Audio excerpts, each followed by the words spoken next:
ఓం శ్రీమాత్రే నమః. భక్తి సమాచారం ఛానల్ కుటుంబ సభ్యులందరికీ, ఆత్మీయ ప్రేక్షక దేవుళ్లందరికీ హృదయపూర్వక నమస్కారాలు. మనమిప్పుడు ఒక అద్భుతమైన సమయానికి దగ్గర పడుతున్నాం. కాలం ఎవరికోసం ఆగదంటారు, కానీ ఆ కాలాన్ని మనకు అనుకూలంగా మార్చుకునే శక్తి దైవారాధనకు మాత్రమే ఉంది. 2025వ సంవత్సరం మరికొద్ది రోజుల్లో మనకు వీడ్కోలు పలకబోతోంది. ఎన్నో ఆశలతో, మరెన్నో కలలతో 2026వ సంవత్సరంలోకి మనం అడుగుపెట్టబోతున్నాం. అయితే వచ్చే కొత్త సంవత్సరం సాదాసీదాగా కాకుండా మన తలరాతను మార్చే సంవత్సరంగా ఉండాలంటే ఏం చెయ్యాలి? సరిగ్గా 2025 డిసెంబర్ 31వ తేదీ, అంటే ఈ ఏడాదికి చివరి రోజు. ఆ ఒక్కరోజు మనం తీసుకునే చిన్న చిన్న జాగ్రత్తలు, మనం చేసే దైవ కార్యాలు రాబోయే 365 రోజులు మనల్ని మహారాజుల్లా జీవించేలా చేస్తాయని శాస్త్రం చెబుతోంది. అసలు 2026 సంవత్సరం మనకు అఖండమైన ఐశ్వర్యాన్ని, విజయాలను తెచ్చిపెట్టాలంటే డిసెంబర్ 31 అర్ధరాత్రి 12 గంటల సమయంలో, ఆ అద్భుతమైన ముహూర్తంలో మనం ఎవరిని ఆరాధించాలి? ఎటువంటి విధి విధానాలు పాటిస్తే మనింట్లో లక్ష్మీదేవి తాండవిస్తుంది? ఈ విషయాలన్నీ ఈరోజు మనం పూసగుచ్చినట్లు తెలుసుకుందాం. ఈ వీడియో చివరి వరకు చూడండి, ఎందుకంటే ఇందులో చెప్పబోయే ప్రతి విషయం మీ జీవితాన్ని మలుపు తిప్పేదే. ఈ అద్భుతమైన వీడియోలోకి వెళ్లే ముందు దైవ కార్యాలకు మద్దతుగా మన వీడియోని ఒక్కసారి లైక్ చేయండి. మీరు చేసే చిన్న లైక్ ఈ మంచి విషయాన్ని మరో 10 మందికి చేరవేస్తుంది. విషయంలోకి వెళితే, కాలగమనంలో ఒక సంవత్సరం ముగిసి మరొక సంవత్సరం మొదలవ్వడం సహజమే. కానీ ఈసారి 2025 ముగింపులో ఒక ప్రత్యేకత దాగి ఉంది. అదేంటంటే 2025వ సంవత్సరం డిసెంబర్ 31వ తేదీ బుధవారం వచ్చింది. ఇది సామాన్యమైన విషయం కాదు. బుధవారమంటే సాక్షాత్తు ఆ బొజ్జ గణపయ్యకు, విఘ్నాధిపతికి అత్యంత ప్రీతికరమైన రోజు. ఏదైనా పని మొదలుపెట్టేటప్పుడు మనం విఘ్నేశ్వరుణ్ణి ఎందుకు పూజిస్తాం? ఆ పనిలో ఎలాంటి ఆటంకాలు రాకూడదని కదా. మరి ఒక 2026 సంవత్సరంలోకి అడుగుపెడుతున్నప్పుడు ఆ సంవత్సరం మొత్తం మనకు ఎలాంటి కష్టాలు, ఆటంకాలు రాకుండా ఉండాలంటే ఆ బుధవారం నాడు గణపతిని పూజించడం ఎంత అవసరం? అందుకే డిసెంబర్ 31వ తేదీ ఉదయాన్నే ప్రతి ఒక్కరూ విధిగా గణపతిని ఆరాధించండి. రాబోయే ఏడాది మొత్తం మీకు తిరుగులేని విజయాలు సిద్ధించాలంటే ఆ రోజు గణపతి గుడికి వెళ్ళండి. స్వామివారికి ఎర్రటి పూలతో, గరికతో అర్చన చేయించండి. ఎందుకంటే వినాయకుడికి ఎరుపు రంగన్నా, గరిక అన్నా మహా ఇష్టం. గుడిలో స్వామివారి ముందు లేదా ధ్వజస్తంభం దగ్గర కొబ్బరి నూనెతో దీపం వెలిగించి భక్తిగా ఒక 5 ప్రదక్షిణలు చెయ్యండి. స్వామి, వచ్చే ఏడాదంతా మా కుటుంబానికి అండగా ఉండు అని మనస్ఫూర్తిగా వేడుకోండి. ఒకవేళ గుడికి వెళ్లే వీలులేనివాళ్లు ఇంట్లోనే ఆ బొజ్జగణపయ్యను ఆరాధించవచ్చు. మీ పూజగదిలో ఉన్న గణపతి ఫోటోకి గాని, చిన్న విగ్రహానికి గాని గంధం, కుంకుమ బుట్లు పెట్టి అందంగా అలంకరించండి. స్వామి ముందు ప్రమిదలో కొబ్బరి నూనె పోసి 5 ఒత్తులు విడివిడిగా వేసి దీపం వెలిగించండి. ఇక్కడ మీరు గమనించాల్సిన విషయమేంటంటే, మీ సంకల్పం బలంగా ఉండాలి. మీకు వచ్చే కొత్త సంవత్సరంలో ఎలాంటి ఫలితాలు కావాలో దానికి తగిన మంత్రాన్ని పఠించాలి.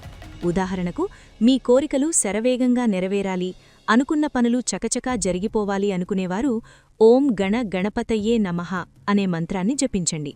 ఇది చాలా శక్తివంతమైన మంత్రం. లేదు, మాకు పనుల్లో ఎప్పుడూ ఆటంకాలే, ఏది మొదలుపెట్టినా మధ్యలో ఆగిపోతోంది అనేవారు వక్రతుండ మహాకాయ సూర్యకోటి సమప్రభ నిర్విఘ్నం కురుమే దేవ సర్వకార్యేషు సర్వదా అనే మంత్రాన్ని పఠించండి. ఇక వ్యాపారస్తులు, రాజకీయ నాయకులు లేదా 10 మందిలో గుర్తింపు కోరుకునేవారు 2026లో అందరూ మీ వైపే చూడాలి, జనాలందరూ మీకు ఆకర్షితులవ్వాలి అనుకుంటే ఓం గుం గణపతయే నమః అనే అద్భుతమైన గణేశ మంత్రాన్ని పఠించండి. మీ ఓపికను బట్టి 108 సార్లుగాని, కనీసం 21 సారైనా ఈ మంత్రాలను జపించి స్వామివారికి ఉండ్రాళ్లు నైవేద్యంగా పెట్టండి. అలాగే సంకటనాశక గణేశ స్తోత్రం వినడం వల్ల కూడా ఆ రోజు విశేష ఫలితం ఉంటుంది. మిత్రులారా, వీడియో చూస్తున్నారు కదా, దయచేసి మర్చిపోకుండా వీడియోని లైక్ చేయండి. ఇక అసలు ఘట్టం డిసెంబర్ 31 అర్ధరాత్రి సమయం. ప్రపంచం మొత్తం కొత్త సంవత్సరానికి స్వాగతం పలకడానికి సిద్ధంగా ఉన్నవేళ.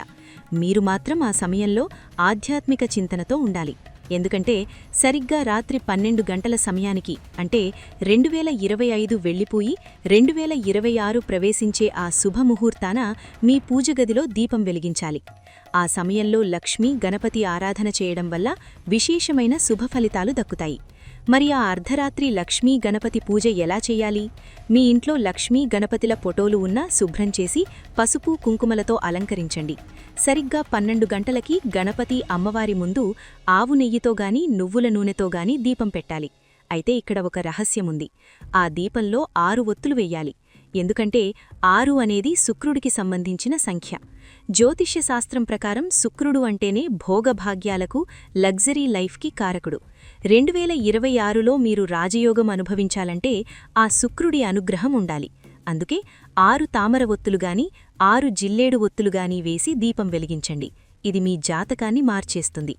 అర్ధరాత్రివేళ అమ్మవారిని పూజించేటప్పుడు పువ్వుల విషయంలో కూడా శ్రద్ధ వహించాలి. సాక్షాత్తు అమ్మవారి స్వరూపమైన తామర పూలతో పూజించడం శ్రేష్టం. ఒకవేళ అవి దొరకపోతే సువాసన వెదజల్లే గులాబీ పూలతో పూజించండి. ఇంకొక విశేషమేంటంటే మారేడు దళాలు.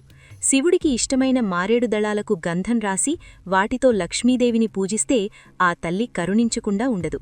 పూజ చేసే సమయంలో మగవారు ఒక మంత్రం, ఆడవారు మరో మంత్రం చదవడం వల్ల ఫలితం త్వరగా దక్కుతుంది. ఇంటి యజమాని అంటే పురుషులు లక్ష్మీ కమలవాసిన్యై నమః అనే విమల మంత్రాన్ని జపించాలి. ఇది లక్ష్మీ కటాక్షాన్ని కురిపించే మంత్రం.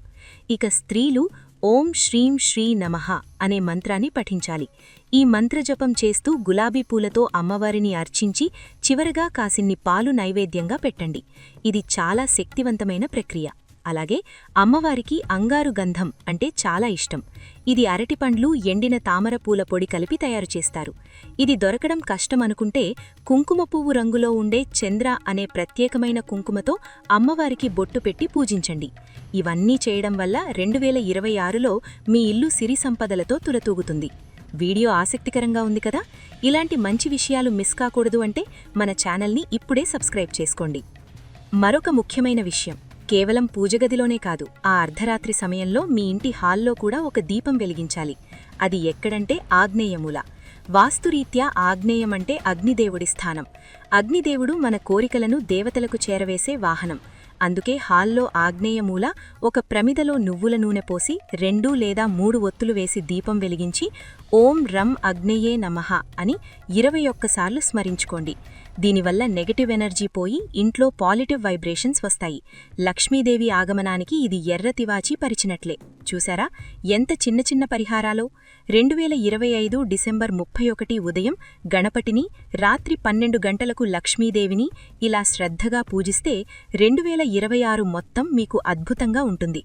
ఇలా పూజ చేయడానికి వీలులేనివారు కనీసం కనకధార స్తోత్రం, శ్రీసూక్తం చదవడం లేదా వినడం చేస్తే మరీ మంచిది.